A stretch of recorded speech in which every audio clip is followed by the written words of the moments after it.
ક્યારે એવું વિચાર્યું છે કે આજના આધુનિક કોર્પોરેટ બોર્ડરૂમમાં ટાઈ સૂટ પહેરેલા અને લાખો કરોડોના ટાર્ગેટ્સ પર કામ કરતા કોઈ મલ્ટીનેશનલ કંપનીના સીઈઓને કોઈ પ્રાચીન ઋષિ કે સંતની સલાહની જરૂર પડી શકે? સામાન્ય રીતે તો આપણે એમ જ કહીએ કે ના, બિલકુલ નહીં. એ બે દુનિયા જ સાવ અલગ છે. સાચી વાત. પણ આજે આપણે જે માહિતીના મૂળ સુધી જવાના છીએ ને, આ ઊંડાણપૂર્વકના વિશ્લેષણમાં તે કદાચ આ વિચારધારાને મૂળમાંથી હચમચાવી નાખશે. ચાલો આને વિસ્તારથી સમજીએ. આપણે કલ્પના કરીએ કે કોઈના ઘરના જૂના માળિયામાંથી કે પેલી દાદા પરદાદાની કોઈ ધૂળ ખાતી પેટીમાંથી એક જૂનો કટાઈ ગયેલો સોનાનો સિક્કો મળે છે. બરાબર છે. એક જૂનો સિક્કો. હા. હવે તે સિક્કો ભલે સદીઓ જૂનો હોય, તેના પરની છાપ ભલે સમય સાથે સાવ ઝાંખી પડી ગઈ હોય, અથવા તો તેના પર કોઈ એવી પ્રાચીન લિપિમાં કંઈક લખ્યું હોય જે આપણને વાંચતા પણ ના આવડતું હોય. પરંતુ જો એ જ સિક્કો લઈને આપણે આજના આધુનિક બજારમાં કોઈ મોટા જ્વેલર પાસે જઈએ, તો શું તેનું મૂલ્ય ઘટી જાય છે? શું પેલો જ્વેલર એવું કહેશે કે ભાઈ આ સિક્કો જૂનો છે એટલે આજના ક્રિપ્ટોકરન્સીના કે ડિજિટલ પેમેન્ટના જમાનામાં આની કોઈ કિંમત નથી? ના, બિલકુલ નહીં કહે. કારણ કે સોનું હંમેશા સોનું જ રહે છે. એક્ઝેક્ટલી. બજાર ગમે તેટલું બદલાય, તેની પવિત્રતા અને તેનું મૂલ્ય અકબંધ રહે છે. બસ આજના આપણા આ વિશ્લેષણનો મુખ્ય આધાર પણ કંઈક આવો જ છે. આપણી પાસે માહિતી તરીકે માત્ર એક પુસ્તકની પ્રાથમિક વિગતો અને તેની પ્રસ્તાવનાનો નાનકડો સારાંશ છે. પુસ્તકનું નામ છે શિક્ષાપત્રી ટાઈમલેસ મેનેજમેન્ટ વિઝડમ અને તેના લેખક છે ડોક્ટર મનીષ ચાવડા. આપણું મિશન એ સમજવાનું છે કે સદીઓ જૂના એક આધ્યાત્મિક અને ઐતિહાસિક ગ્રંથને આધુનિક મેનેજમેન્ટના સિદ્ધાંતો સાથે કઈ રીતે જોડી શકાય. જુઓ, સોનાના સિક્કાનું આ રૂપક ખરેખર ખૂબ જ પાવરફુલ છે. કારણ કે તે આખી ચર્ચાનો પાયો સેટ કરે છે. સિક્કાની જેમ જ સાચું શાણપણ કે કહીએ ને કે વિઝડમ એ ક્યારેય પોતાનું મૂલ્ય ગુમાવતું નથી. બરાબર. સમય સાથે કદાચ તેના પર ધૂળ જામી શકે છે. તેને જોવા અને સમજવાની આપણી દૃષ્ટિ બદલાઈ શકે છે અને કદાચ તેને લાગુ કરવાની પદ્ધતિઓ આધુનિક બની શકે છે. પણ તેનું જે મૂળ તત્વ છે ને, એ તો એનું એ જ રહે છે. સાચી વાત છે. આજના આ સેશનમાં આપણે એ જ જોવાનું છે કે કેવી રીતે એક સદીઓ જૂના ધાર્મિક સંદર્ભ ધરાવતા લખાણને આજના સ્ટાર્ટઅપ કલ્ચર, પછી કોર્પોરેટ ગવર્નન્સ અને વ્યક્તિગત નેતૃત્વના પડકારોના નક્કર ઉકેલ તરીકે રજૂ કરવામાં આવ્યું છે. હા, પણ જુઓ, જ્યારે મેં પહેલી વાર આ પુસ્તકનું શીર્ષક જોયું ને, ત્યારે મારું મગજ એક સેકન્ડ માટે શોર્ટ સર્કિટ થઈ ગયું હતું. કેમ? એવું કેમ? અરે, શિક્ષાપત્રી અને ટાઈમલેસ મેનેજમેન્ટ વિઝડમ, આ બંને શબ્દોને બાજુબાજુમાં મૂકવા એ જ મને બહુ મોટો વિરોધાભાસ લાગે છે. રસપ્રદ વાત છે. કારણ કે જુઓ, શિક્ષાપત્રી શબ્દ સાંભળતા જ આપણા મનમાં શું આવે? આશ્રમો, જૂની જીવનશૈલી, ધાર્મિક નિયમો, સંયમ અને આધ્યાત્મિક ઉપદેશો. બરાબર ને? બિલકુલ. પડતા જ મનમાં પેલી કાચની મોટી બિલ્ડિંગો, પ્રેઝન્ટેશન, પ્રોફિટ માર્જિન અને એચઆરની મીટિંગ્સ દેખાવા લાગે. આ બંને છેડા એકસાથે કેવી રીતે મળી શકે? હા, એ બંને સાવ અલગ ધ્રુવો લાગે છે. એટલે જ એક તરફ આધ્યાત્મિક શાંતિ છે અને બીજે તરફ કોર્પોરેટ જગતની પેલી ગળાકાપ સ્પર્ધા છે. હા, પણ આ વિરોધાભાસ જ આ પુસ્તકની સૌથી મોટી યુએસપી છે. એટલે કે યુનિક સેલિંગ પોઈન્ટ છે. અહીં રસપ્રદ વાત એ છે કે લેખકે શીર્ષકમાં અ ટાઈમલેસ એટલે કે સમયાતીત શબ્દનો ખૂબ જ ચોક્કસ અને સમજી વિચારીને ઉપયોગ કર્યો છે. ટાઈમલેસ. હા, જ્યારે આપણે મેનેજમેન્ટની વાત કરીએ છીએ ત્યારે આપણને એમ જ લાગે છે કે તે માત્ર આધુનિક MBA કોલેજોની જ દેન છે. પણ ટાઈમલેસનો અર્થ એ થાય છે કે અમુક મૂળભૂત સિદ્ધાંતો ક્યારેય સમય, સ્થળ કે ટેકનોલોજીના ગુલામ હોતા નથી. દાખલા તરીકે વ્યવસ્થાપન, શિસ્ત, નૈતિકતા અને નેતૃત્વ. પણ મારે અહીં થોડી દલીલ કરવી છે. ચોક્કસ, કહો. આપણે ટાઈમલેસ કહીએ છીએ, પણ આપણે વિચાર કરીએ કે આજથી 200 કે 500 વર્ષ પહેલા લોકો પાસે આર્ટિફિશિયલ ઇન્ટેલિજન્સ એટલે કે AI નહોતું. તેમને રિમોટ વર્ક કે વર્ક ફ્રોમ હોમના પ્રોબ્લેમ્સ નહોતા. સાચી વાત છે. અથવા તો ટ્વિટર પર કંપનીની ઇમેજ ખરાબ થાય તો તેને રાતોરાત કેવી રીતે સુધારવી તેવા PR ક્રાઇસિસ પણ નહોતા. તો પછી એ સમયના ગ્રંથને આજના સમયમાં ટાઈમલેસ કેવી રીતે કહી શકાય? શું આ થોડું વધારે પડતું નથી લાગતું? હા, આ ખૂબ જ સારો અને વ્યાજબી પ્રશ્ન છે. અને આ જ પ્રશ્નનો જવાબ ડૉક્ટર ચાવડા જેવા લેખકોના સંશોધનમાંથી મળે છે. તમે જે પડકારો ગણાવ્યા જેમ કે AI, remote work, social media, આ બધી પરિસ્થિતિઓ છે માત્ર ટૂલ્સ છે. ઓકે. પણ આ ટૂલ્સનો ઉપયોગ કોણ કરે છે? માણસ. ને Annotated. માણસનો સ્વભાવ, તેનો અહંકાર, તેનો લોભ, તેની પ્રેરણા અને તેનો ડર, આ બધું સેંકડો વર્ષોથી એવું ને એવું જ છે. પોઈન્ટ છે. જ્યારે એક લીડર પોતાની ટીમને મોટિવેટ કરવા માંગે છે ત્યારે તે માણસના મનોવિજ્ઞાન સાથે જ ડીલ કરતો હોય છે. ભૂતકાળમાં જે સિદ્ધાંતો આખા સમાજને અને સમુદાયોને એક સાથે રાખીને માર્ગદર્શન આપતા હતા તે જ સિદ્ધાંતો આજે મોટી મલ્ટીનેશનલ કંપનીઓને ચલાવવા માટે પાયાનું કામ કરે છે. તમે ટૂલ્સ ભલે નવા વાપરો પણ તે ટૂલ્સ વાપરનાર મશીન પાછળનો માણસ તો એ જ જૂનો છે ને. વાહ, આ વાત ખરેખર મગજમાં ઉતરે તેવી છે. અને આજના આ માહિતીના અતિરેકવાળા યુગમાં તો આ સમજવું સૌથી વધુ જરૂરી છે. આજે આપણે લિંક્ડઇન કે સોશિયલ મીડિયા ખોલીએ એટલે મેનેજમેન્ટ ટિપ્સ, પ્રોડક્ટિવિટી હેક્સ અને નવી નવી થિયરીઓનો મારો ચાલતો હોય છે. બિલકુલ, રોજ નવું કંઈક આવતું હોય છે. આજે હસલ કલ્ચરનો ટ્રેન્ડ છે તો કાલે લોકો ક્વાઇટ ક્વિટિંગની વાતો કરવા લાગશે. રોજ નવા બઝવર્ડ્સ આવે છે. લોકો ખરેખર એવી વ્યવસ્થાપનની રીતો શોધી રહ્યા છે જે લાંબો સમય ટકી રહે. આજે આપણે જોઈએ છીએ કે સ્ટાર્ટઅપ ફાઉન્ડર્સ અને યુવા કર્મચારીઓ બર્નઆઉટથી એટલા પરેશાન છે કે તેમને રજાઓ લઈને થેરાપીમાં જવું પડે છે. બરાબર છે. ટાર્ગેટ પૂરા કરવાના પ્રેશરમાં ટીમ વર્ક સાવ ખોવાઈ ગયું છે અને રાતોરાત ગ્રોથ બતાવવાની લાયમાં લોકો શોર્ટકટ્સ લેતા થઈ ગયા છે. આવા સમયે ક્ષણિક હેક્સ નહીં પણ આવું ટાઈમલેસ વિઝડમ જ બચાવી શકે. ચોક્કસ. અને આ જ કારણસર આ પુસ્તકની પાછળ રહેલું મગજ એટલે કે તેના લેખક કોણ છે તે સમજવું સૌથી રોમાંચક બની જાય છે. કોઈ પણ પ્રાચીન ગ્રંથનું આધુનિક કોર્પોરેટ સંદર્ભમાં અર્થઘટન કરવું એ લોઢાના ચણા ચાવવા એવું કામ છે. સાવ સાચી વાત. જો લેખક પાસે માત્ર આધ્યાત્મિક જ્ઞાન હોય તો તે મેનેજમેન્ટના લોકોને બોરિંગ અને અવ્યવહારુ લાગશે. અને જો તેની પાસે માત્ર એમબીએનું મગજ હોય તો તે મૂળ ગ્રંથની પવિત્રતા અને તેના ઊંડાણને નુકસાન પહોંચાડી શકે. અને અહીંથી જ વાત ખરેખર બહુ ડીપ અને રસપ્રદ બને છે. કારણ કે જ્યારે મેં આ લેખક ડૉક્ટર મનીષ ચાવડાની શૈક્ષણિક લાયકાતો વાંચીને ત્યારે હું સાવ અચંબામાં પડી ગઈ હતી. સામાન્ય રીતે લેખકોના નામ પાછળ 1 કે 2 ડિગ્રીઓ હોય. પણ અહીં કૌંસમાં લખ્યું છે MA, BEd, MBA અને PhD. મતલબ આ શું છે? એક જ વ્યક્તિ પાસે આર્ટ્સ, એજ્યુકેશન અને બિઝનેસ આ ત્રણેય સાવ અલગ અલગ ધ્રુવોની ઉચ્ચ ડિગ્રીઓ કેવી રીતે હોઈ શકે? હા, આ એક ખૂબ જ દુર્લભ સંયોજન છે. અને આ પુસ્તકના વિષયવસ્તુ માટે આનાથી વધુ આદર્શ પ્રોફાઇલ કોઈ હોઈ જ ન શકે. ચાલો આપણે આ ડિગ્રીઓ પાછળના મનોવિજ્ઞાનને સમજીએ, કારણ કે તેનાથી જ ખબર પડશે કે આ પુસ્તક કેમ અલગ છે. ચોક્કસ, સમજાવો. સૌથી પહેલા આવે છે MA, એટલે કે માસ્ટર ઓફ આર્ટ્સ. આ દર્શાવે છે કે ડૉક્ટર ચાવડા પાસે માનવવિદ્યા, સાહિત્ય, ઇતિહાસ કે ફિલોસોફી જેવા વિષયોનો ઊંડો પાયો છે. તેઓ પ્રાચીન લખાણોને, તેની ભાષાની બારીકાઈને અને તે સમયના માનવ વર્તનને બહુ સારી રીતે સમજી શકે છે. બરાબર, એટલે કે થિયરી અને ઇતિહાસનું જ્ઞાન. બિલકુલ. ત્યારબાદ છે BEd, એટલે કે બેચલર ઓફ એજ્યુકેશન. હવે BEd કરેલો વ્યક્તિ એક શિક્ષક હોય છે. શિક્ષકનું મુખ્ય કામ શું છે?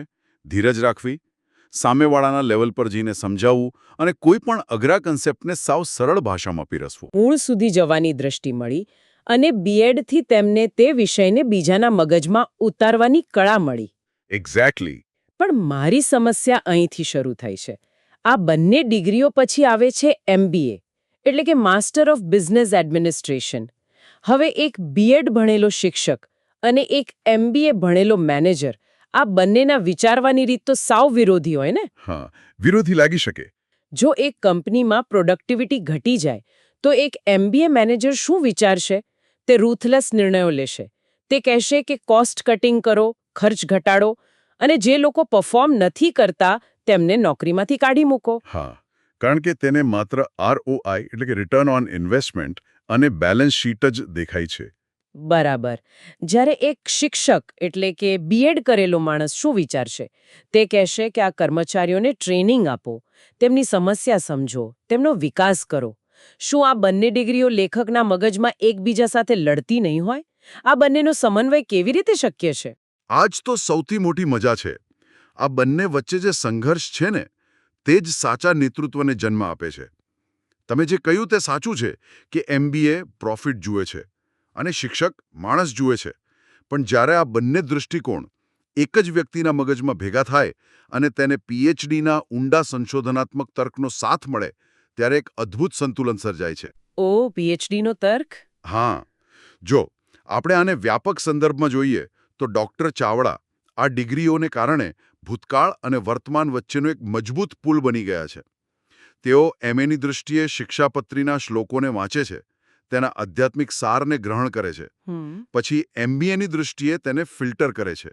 એટલે કે એ જુએ છે કે આ શ્લોક આજના HR મેનેજરને કે CEOને કામ લાગશે કે નહીં. વાહ. અને છેલ્લે BEdના શિક્ષક તરીકે તેઓ એ આધ્યાત્મિક શ્લોકને આધુનિક મેનેજમેન્ટ ફ્રેમવર્ક જેમ કે OKRS એટલે કે ઓબ્જેક્ટિવ્સ એન્ડ કી રિઝલ્ટ્સ કે KPIના રૂપમાં અત્યંત સરળ ભાષામાં વાચક સામે મૂકે છે. હવે આપણે આ બધી થિયરીઓમાંથી બહાર આવીએ અને પ્રેક્ટિકલ વાત કરીએ.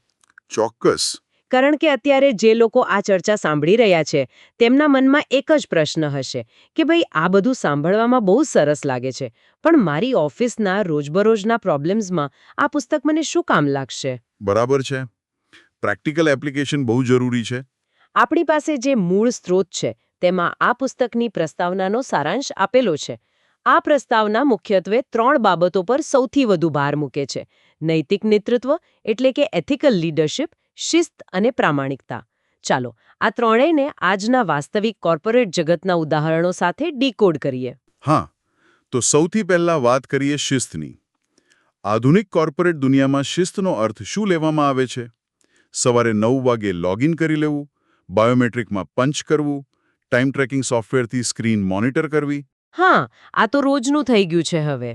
બરાબર. આ બધું MBA સ્ટાઇલનું કંટ્રોલિંગ છે, પણ શિક્ષાપત્રીમાં જે શિસ્તની વાત છે, જેને લેખકે પોતાના પુસ્તકમાં ઢાળી છે, તે શિસ્ત એક્સટર્નલ કંટ્રોલ એટલે કે બહારના નિયંત્રણ વિશે નથી, પણ તે ઇન્ટરનલ એલાઇનમેન્ટ એટલે કે આંતરિક જોડાણ વિશે છે.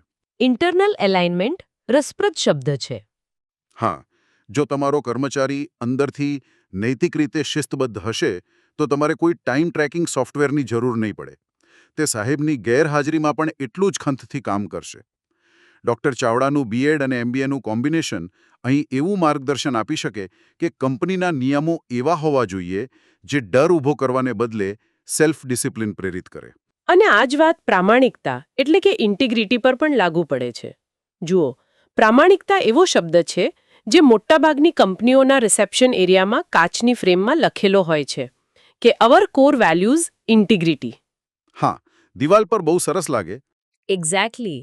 પણ જ્યારે મહિનાના અંતે ટાર્ગેટ પૂરા ન થતા હોય કે કોમ્પિટિટર તમારી માર્કેટ શેર ખાઈ જતો હોય, ત્યારે આ પ્રામાણિકતા બારીની બહાર ફેંકાઈ જાય છે.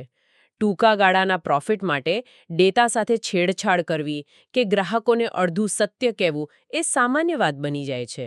આવા સમયે પ્રામાણિકતા કેવી રીતે ટકી શકે? આ જ તો સૌથી મોટો પડકાર છે. તમે જુઓ, ઇતિહાસ સાક્ષી છે કે જે કંપનીઓએ શોર્ટકટ્સ લીધા તેમના પત્તાના મહેલ થોડા જ સમયમાં કડબૂસ થઈ ગયા.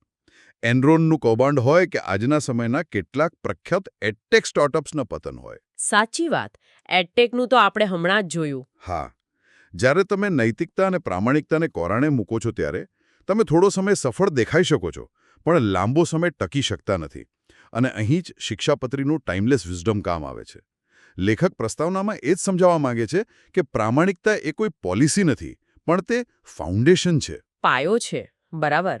જો પાયો મજબૂત હશે તો આર્થિક મંદી કે હરીફાઈના વાવાઝોડામાં પણ અડીખમ ઊભા રહી શકાશે.